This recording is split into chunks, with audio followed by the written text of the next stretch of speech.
It was a free-for-all. There was no media there. There's no one to look after you. And the Marines took it upon themselves to shoot at, beat, rob, rape, kill whoever they wanted to. And that's being proposed on the news as like a few bad apples. This is a very isolated incident.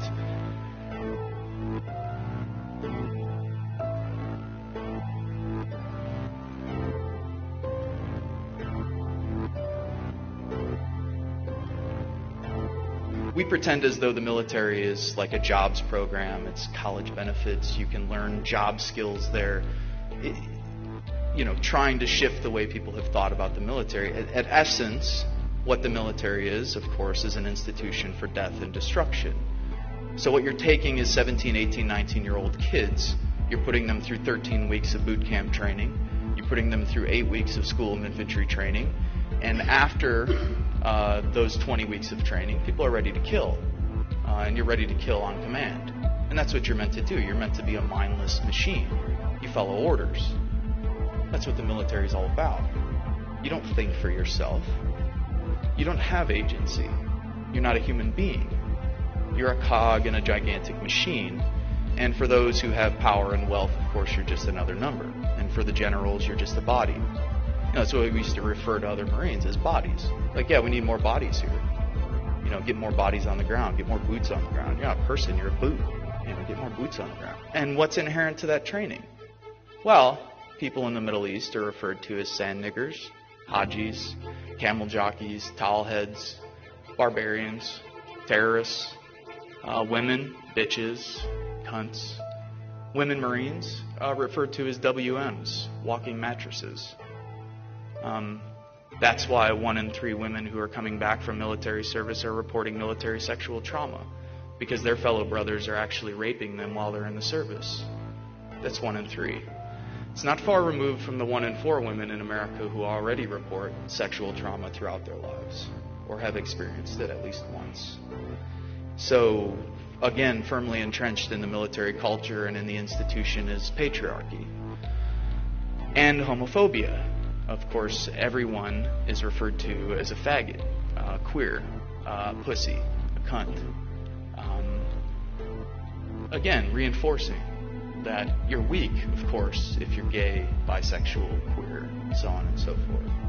All firmly entrenched in the training, all firmly entrenched in the ideology, and all firmly entrenched in the kind of linguistics and the lexicon within the military. In Iraq, what did we do?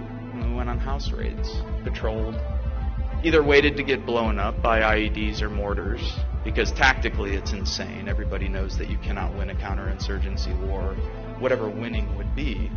It's never happened. You can talk to the British who've been to Malaysia, you could talk to the French who've been to the Algiers, you could talk to the Americans and Australians and the rest who've been to Vietnam and Korea, and the Soviets in Afghanistan, and the United States in Afghanistan and Iraq, and every single time militarily have had their asses kicked, and rightfully so.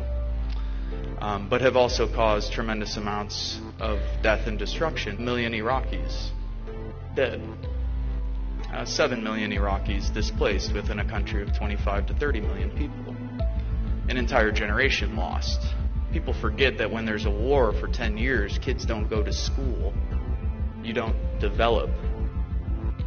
You drop depleted uranium-coated rounds that have a half-life of X amount of billion years, and so now you have birth defects in towns like Ramadi and Fallujah that are 500% what they were 10 years ago. We've absolutely devastated that country, the United States and the West. After 30 years of warfare, supporting both sides in the 8-year war with Iran and Iraq, the Gulf War, the sanctions throughout the 90s that Madeleine Albright and Bill Clinton said were worth it. 500,000 dead, women and children. Madeleine Albright on news, 10 o'clock news. Yeah, it's worth it. Absolutely.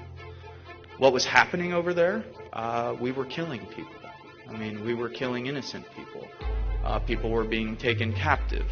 If they looked like a quote-unquote insurgent, you did what you wanted to do with them. It was a free-for-all. There was no media there. There's no one to look after you. And the Marines took it upon themselves to shoot at, beat, rob, rape, kill whoever they wanted to.